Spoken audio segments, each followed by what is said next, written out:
ফুলে ফুলে রঙিন হয়েছে গাজীপুরের ধান গবেষণা ইনস্টিটিউট প্রাঙ্গণ।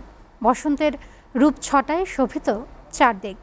অফিস প্রাঙ্গণে ফুলের নৈসর্গিক সৌন্দর্য ছড়িয়ে পড়েছে ইনস্টিটিউটের বিজ্ঞানী ও কর্মচারীদের মাঝেও। প্রতিদিন ছুটে আসছে দূর দূরান্ত থেকে ফুলপ্রেমীরা।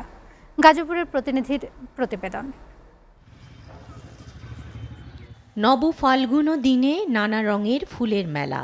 গাজীপুরের বাংলাদেশ ধান গবেষণা ইনস্টিটিউট সেজে উঠেছে পুষ্পপত্র পল্লবে। ফুল প্রেমীদের উপস্থিতিতে প্রতিদিন বিকেলে ভিন্ন চিত্র ফুটে ওঠে ধান গবেষণা ইনস্টিটিউট এলাকায়। সারাদিনের ক্লান্তি দূর করে নিজেদের সজীব করে তোলে মানুষ, জানান ধান গবেষণা ইনস্টিটিউট কর্মকর্তারা। আমরা আসছি বাংলাদেশ ধান গবেষণা ইনস্টিটিউটে শীতের বিকেলে বান্ধবীকে সাথে নিয়ে ঘুরতে, ছবি তুলতে। ফুল সৌন্দর্যের প্রতীক, ফুল পবিত্র।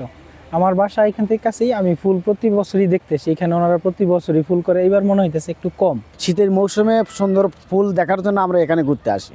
এখানে রয়েছে গাঁদা, সিলভিয়া, সেলোলিয়া, এনফিসিয়াম, পলিহক, কসমস, সরুসিয়া, ডালিয়া, গোলাপ, রজনীগন্ধা সহ মোট 28 জাতের ফুল। ধান গবেষণা তো পুরো বাংলাদেশের মধ্যে সবচেয়ে ফেমাস একটা রিসার্চ ইনস্টিটিউট, ঠিক আছে, যেহেতু ওইখানে অনেক ভালো গবেষণা হয়। রিসার্চের কাজটা অনেক প্রেশারে, টোটাল মনোযোগ দেওয়া লাগে। এই মনোটোনাস লাইফ থেকে একটু ফ্রি পাওয়ার জন্য ফুলের একটা থেরাপি আছে, হর্টিকালচার থেরাপি, মানসিক একটা আনন্দ দেয়।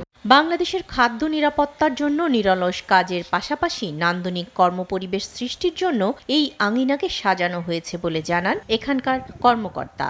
বাংলাদেশ ধান গবেষণা ইনস্টিটিউটে আমরা যারা আছি, আমরা দেশের খাদ্য নিরাপত্তার জন্য নিরলসভাবে কাজ করে যাচ্ছি। আর এই কাজের সুন্দর একটা কর্মপরিবেশ সৃষ্টির জন্য এই আঙ্গিনাটাকেও আমরা খুব সুন্দরভাবে সাজিয়ে রাখার চেষ্টা করে থাকি। শুধু বসন্ত নয়, সারা বছরই যেন এমন বাহারি ফুলে রঙিন থাকে এই প্রতিষ্ঠান, এমনটাই প্রত্যাশা এখানকার গবেষক ও সাধারণ দর্শনার্থীদের।